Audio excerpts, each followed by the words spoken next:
I see you, peekaboo. Do you get any nicotine delivery from? Oh yeah, they got nicotine. They just I'm not sure how it compares to like a cigarette. What like the nicotine? These I usually smoke. But the you get a stronger buzz. stuff. You get a buzz, right? You can like at this point. I'm like I don't I don't anymore unless I'm smoking something like super strong. But yeah, I usually smoke the heavier stuff. So these are a little stronger than it's kind of, they run the whole gambit of like light to a little bit stronger. So this Cool. This is kind of my EDC cigar. This is what I normally smoke most of the time. Well, let's go ahead and introduce you to our audience. Hey, everybody, welcome back. I'm Nate, and today I have Joe from the Cigar Nerds Podcast. That's it. Thank you for coming. You're welcome. I know Joe because he's a customer here at the shop, and we talk guns, but he also told me that he has a YouTube channel, which sparked my interest, and of course I inquired. Just a little channel, not where you're at yet, but we're working on it. Yeah, we're still small too, so I got curious about what your channel is about, and you told me it's about cigars, and I've always wanted to get into cigars, but I don't know anything about them. I've smoked a couple of cigars, and I know you're not supposed to inhale. You just kind of let it hit your palate, if you will. You end up inhaling a little bit, but not like a cigarette. I mean, it's more about getting the kind of smoke into your mouth where you can taste the flavors of it, but you're breathing. You're going to get some the rest of the way down. Right. You're not just taking a long drag off of it like you are a cigarette or something else. And I thought, what a cool idea for a channel, and I thought we should have you on to promote you because I know a lot of gun guys are into cigars. And like if you go to the cigar shop down the road. Yeah, there's like tons of guys that have you come in like, hey, I bought a new gun, and like the owner's like, bring it in, let's see it. Yeah, exactly. That's the mentality. They're very or you very go to a two-way gun range, community, someone's firing up a cigar at the end of a session. So there's definitely a lot of overlap in those two. 100%. And one of our big we're big fans of Eric over at Iraq Veteran. He's a big cigar smoker. Saw the picture of y'all smoking together. Yeah, we've had several opportunities to smoke cigars with him, and he's always super generous. But I always feel like such a goofball because I don't know what I'm doing, So today we're gonna change that.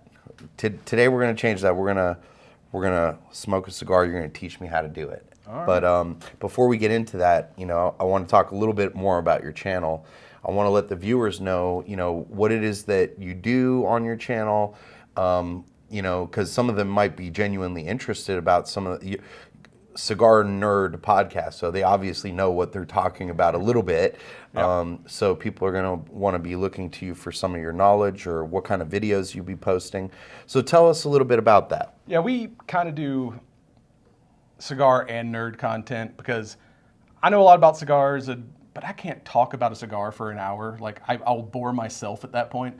So we'll basically pair a cigar with a movie, a show, but whatever the topic of the week is. Oh, so cool. We'll kind of start the show with like, hey, this week we're smoking this cigar. Here's the kind of the facts of this cigar, what kind of flavors you'll get, and then we'll start talking about like, I think last week we talked about the Reacher series and so we'll smoke the cigar as we're talking about whatever, and then at the end of it we'll give a review of the cigar. Yeah. So it's like we kind of mix the content together, and then kind of moved into because we've been doing the podcast just audio for about 9 years, and I made the jump into YouTube about a year ago, and it kind of started off just video versions of the podcast, and then when you're doing a podcast with someone, your schedule's got to kind of link up, and I'm like, man, I want to do more content, but we don't have time, but I have time. So I started doing what I call my Tactical Tuesday, where I'll do, especially on a week when we don't have a podcast going up, I'll go film some kind of small,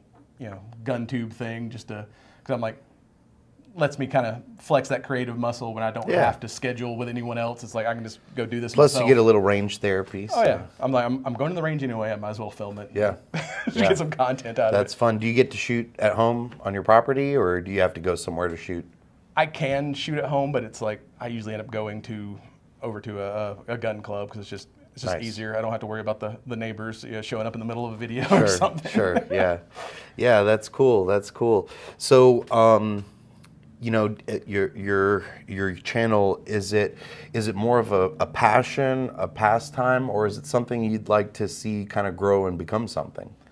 It kind of started off originally because I'm former law enforcement, and I started the podcast when I was still a cop, and it was like, I'm doing the same thing day in and day out, and like I need something to give me a creative outlet. Like law enforcement, there's not a lot of room to like be creative, and I don't have any artistic skills, but I like to talk shit, and it also forced me to do something outside of work where I'm sitting down with my friends, smoking a cigar, telling stories or whatever. So it kind of just started for us to give us something to like, do outside of work.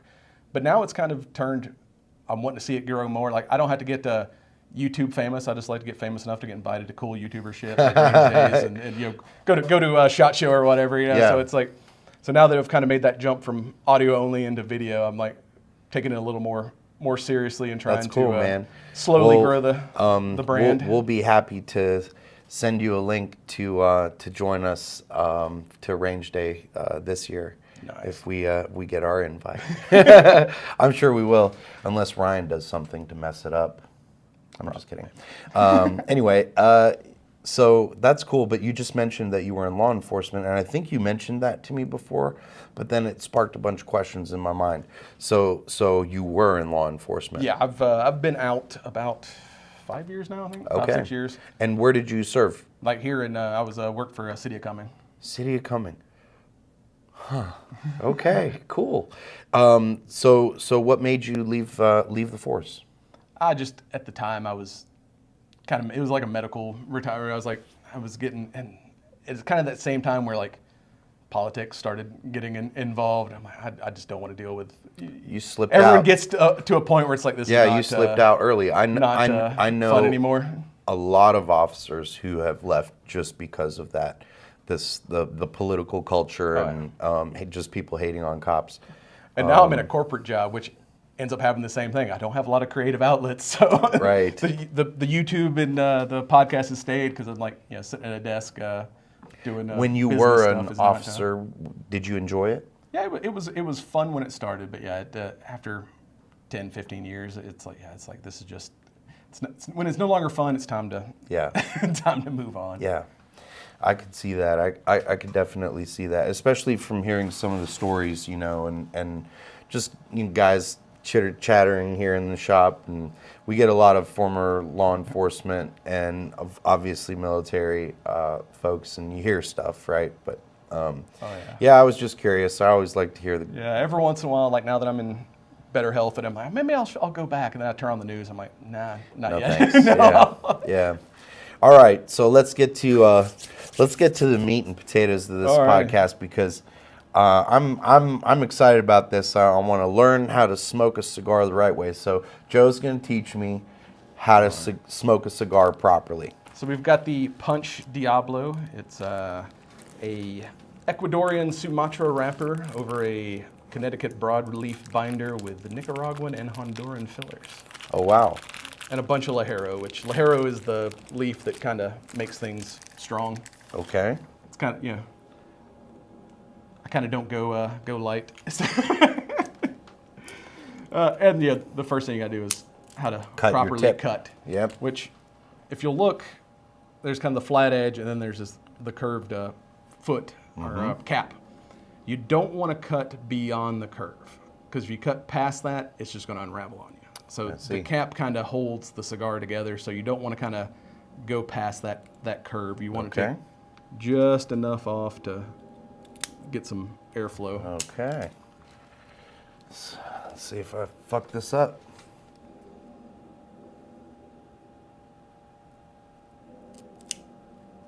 Oh, looks successful. Yeah, that's all right. And there's a bunch of different cuts. I use a double guillotine cutter, but you can do punches, V-cuts, just kind of personal preference. Cool. And then you make the fire. Make the fire.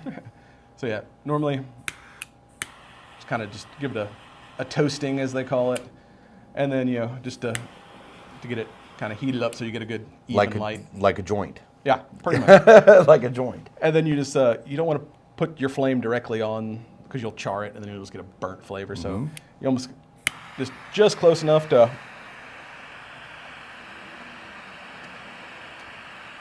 Okay. And kind of rotate as you light it so you get a nice even burn. All right. So, what got you into cigars? And it's funny because some people like smoke cigarettes. Like I never smoked cigarettes. I just happened to had a buddy of mine had a cigar one day, and he's like, hey, you want to try a cigar? And I'm like, yeah, sure. And at that time, it was like cheap gas station cigars, which is about as good as smoking a cigarette. And then, a friend of mine had a child and bought like a nice box of cigars. And when I tried a real cigar versus your gas station Philly blunts, I'm like, oh shit, this is like tastes really good. Like, so it's like I can't go to cigarettes now because I smoke a cigarette. It's like there's no flavor to this. I see. And it's like meditation to me because cigarette, you're like, man, I got to get that nicotine, and you take 5-10 minutes. But if I fire up one of these, I got to have like at least an hour where I'm not doing anything else. It's not like I'm smoking a cigar while I'm cutting the grass or something. It's right. Like usually I'm like in a lounge or in my man cave, and it's like I have to have that time to pay attention to what I'm doing, and it just kind of forces me to slow down and relax for that like hour of the time. So, and I could go to therapy or I could smoke cigars, and cigars are cheaper. Cigars are cheaper than therapy. Yeah. All right. So tell me how I'm supposed to like inhale this, or not inhale, but. Yeah, I just kind of just puff on it. It's like puff. It's like you're taking a drag, but you're not taking it like all the way into your lungs. You're just enough to kind of get it into your mouth, and kind of like you say, hold it for a second, and then just let it kind of run out. Okay.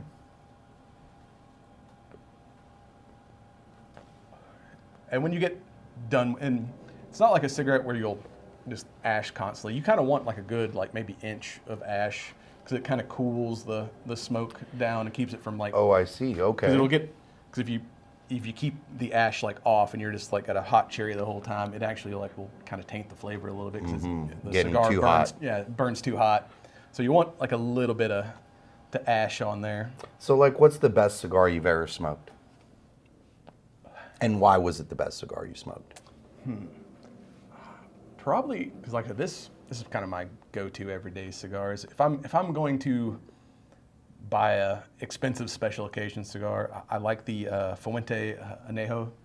They only come out like once a year. It's like comes out. It used to come out twice for like Father's Day and Christmas, but now it's like limited release. Like comes out at Christmas, and it's good amount of strength, good amount of flavor. It's because sometimes like something's strong, but kind of like a rot gut whiskey. It's strong, but it doesn't have a lot of flavor and nuance to it. Where this one's got that strength, but there's a lot of it's like bold flavors too. So it's Is cigar smoking similar to pipe smoking in the sense that like you don't inhale it, or do you inhale it when you smoke a pipe? I've never smoked a pipe, but it is kind of similar. But it's you get a more like I don't know if it's with all pipe tobacco, but the tobacco I've been around is like a little sweeter than a cigar. It's like to me it's a little fruitier flavors than cigar flavor, which you can get fruity cigars too. But I don't know. It seems like there's a different type of people that smoke cigars than smoke pipes. I see. I see. We kind of have a rivalry. I got a buddy. Pipe smokers. I got a buddy. His name's Pete, and he likes to smoke a pipe, but his wife makes him smoke it in the garage. So he's got a special chair that he sits in to smoke his pipe. He even has a special jacket. Do you have a special jacket? No, not yet. Not yet. Oh, is that something that needs to be but I'm going to like a weird steampunk convention next week, so I'm like, if I can find me a weird like Victorian smoking jacket while I'm there, like, I may have to add that to the. Very cool. Just looks sophisticated when I. What is the point point of a smoking jacket? I have no clue. Is it just to keep the smoke off your clothes pretty much, underneath? like, back in the day, that's what it was. Is like you go into your lounge, you'd put on your smoking jacket so you don't burn holes in your I don't think that works. Yeah, probably doesn't. I don't think that works. I mean, I used to be a cigarette smoker myself, so. Or back when people used to wear suits all the time, it's like I don't want to burn holes in my suits, so let me put on my jacket. Now that I can understand for my smoking. When I was a cigarette smoker, everybody who knows me knows I'm pretty clumsy, and when I was a cigarette smoker, I had burn marks everywhere in my car. Oh yeah. Like its resale value was negative. Yeah, my I had to pay somebody to was take it. was a chain smoker. That may be why I never picked up cigarettes, but he used to ash in his pocket. He only wore like bib overalls, and he would just ash in the front pocket of the bib overalls. That was his, wow. like, I'm like, dude, you're gonna set yourself on fire one day. He's Wow. like, hasn't happened yet. That's interesting. That's interesting. Ashing in your bib. Yeah. That's funny. So as far as like go-to cigars, this is your go-to cigar. Yeah, it's like if I'm smoking something new, I'm usually smoking it for the podcast. So like, I see. It's easy when you walk into it's kind of like getting a choice overload. It's like when you walk into a lounge and there's 200 different cigars. I'm like, I don't want to think about it. I just want to relax. So like, here's my 2 or 3 like everyday cigars. And then I'll pick up something new and try it on the podcast. I got to be honest. I get intimidated when I go to a cigar shop because I don't know what to pick, Yeah. and usually the person behind the counter is like, why don't you know what kind of cigar you want? Well, I say if you go somewhere that has like an actual like knowledgeable person, you can kind of like, hey, it's my first time. I don't know a lot about cigars, but here's the flavors I like. I like a whiskey or a red wine or what, and kind of give them like what's your kind of flavor profile, and like, oh yeah, we can kind of narrow it down to something that would kind of pair nice with like the flavors you've described that you enjoy. And you can start off like, I smoke the heavy stuff, but you can smoke with something like has a Connecticut wrapper that's a little bit lighter, all the way up to something that's going to be really strong and put you on your butt. And these are like cigars are really most all tobacco. Yeah. Right. There's no like flavored cigars. There's no chemical additives. Something like that. I mean, they have flavored cigars, but that's kind of the minority. I see. You can get some that's a little sweeter, but then they also have like you can get like mint or chocolate, or there are a few brands of like just flavored cigars. And are those any good? Not for me. Like I want my cigar to taste like my cigar. Right. My wife smokes like the acid cigars that are kind of like I think there's a blueberry flavor to them, and I'm like, and I tried one of those one day. I was like, let me try it. I'm like, oh no, this is like candy. I'm like, no, I want my it's like coffee. It's like I want my coffee to taste like coffee, not like whatever creamer. Okay. I'm definitely one of those hazelnut creamer guys. I mean, I'm a French vanilla, but I just put just enough to take the edge off. I'm Yeah. not that one who's like, this French vanilla tastes like coffee. I want my coffee to taste mostly like coffee with just take the edge off a little bit. I know people like that for sure. For sure. I'm not cool enough to go full black yet. I'm working on it. It's a slow process. When you do a podcast, how do you decide what cigar you're going to pick for the podcast?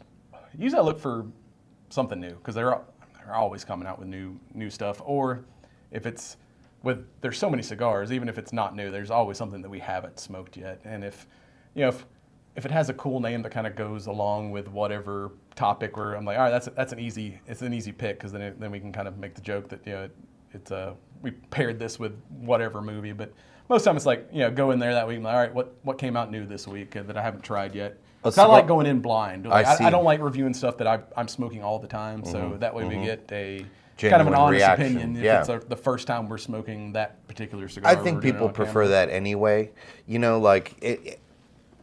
For example, a lot of our YouTube videos in the beginning were very scripted, very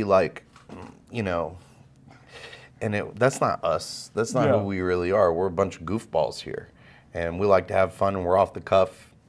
And so we've decided to make our YouTube channel more like that and show people what we're genuinely like. And I think that's gotten us a lot more traction than trying not to show mistakes and things like that, because at the end of the day, we're all human, right? And everybody makes mistakes. And because we occasionally do interviews, and when I'm interviewing somebody, it's like, it needs to be a conversation. Like I don't do a whole lot of like pre-research when I'm sitting down with someone, because I want them to tell me their story, and let's just have a conversation and be more natural than like, all right, we're going to write this script about what we're going to talk about this week. Hell, half time me and my partner Brad that does the show with me, they're like, fuck, we're so busy we don't get a chance to hang out until we record the show. So it's like we're sitting there bullshitting for like an hour before we're like, hey, oh yeah, we still got to report this podcast, because we should catch up other times. We're actually going to record a video in the coming weeks of just a day in the life of the shop, because there is a lot of crazy stuff that happens throughout the day, and you know, I get pulled in 10 different directions at all times. And you know, I'm doing laser engraving and custom painting and helping Ryan answer the phone. And if we have more than one customer in the store, well, I'm coming out here because we're a 3-man operation, you know. But yeah, there's a big dynamic. There's a lot going on. So we thought it'd be fun to do a YouTube video of kind of behind the scenes. So we give everybody a genuine look at us and what we do every day and how it all goes down. Everyone sees that finished product, but they don't get to see like what all y'all do. Like the 2 times it took me to redo that paint job to get it right, you know, to where I thought it was perfect. And there's plenty of like technical nerds out there that they want to see how the sausage is made. Yeah, for sure. Well, I'm enjoying my cigar so far. I think that this was a cool introduction to cigars. Before we go, what I'd like for you to do is just tell our viewers how they can find you and your social media outlets where they can follow you. We're on Cigar Nerd, no S, cigarnerdpodcast.com. That's our website. And we're on Instagram, X, Facebook at Cigar Nerd Pod, and on YouTube at Cigar Nerd Podcast. At Cigar Nerd Podcast. Everything else is at Cigar Nerd Pod. YouTube's at Cigar Nerd Podcast. And we're on all the audio shows on all the usual platforms. Good deal. Well, and I'll link all the links in the description below too, so it'll make it easy for everybody to follow you. Joe, brother, thank you for coming to join us. Thanks for having me. Really appreciate you having you on. Looking forward to getting some more. Thanks for teaching me how to smoke a cigar. Now I'm gonna get into it. And here's the last thing: it's the etiquette. When you're done, you don't stomp it out like a cigar or like a cigarette. You just let it go out. Yeah. Because if you try to grind it down, it stinks and it'll just smoke forever. And it makes it. It sucks to relight if you want to relight it. It's in the shop. So when you're done, just set it down, leave it. It'll go out on its own. All right. There you go. You heard it right from the Cigar Nerd. Thank you guys for watching. We'll see you on the next one. Have a good one. I see you. Well done. Looking at me, looking at you. Hold up, where you going? What you doing? Who you seeing? What you need? What you want? I said, without you by my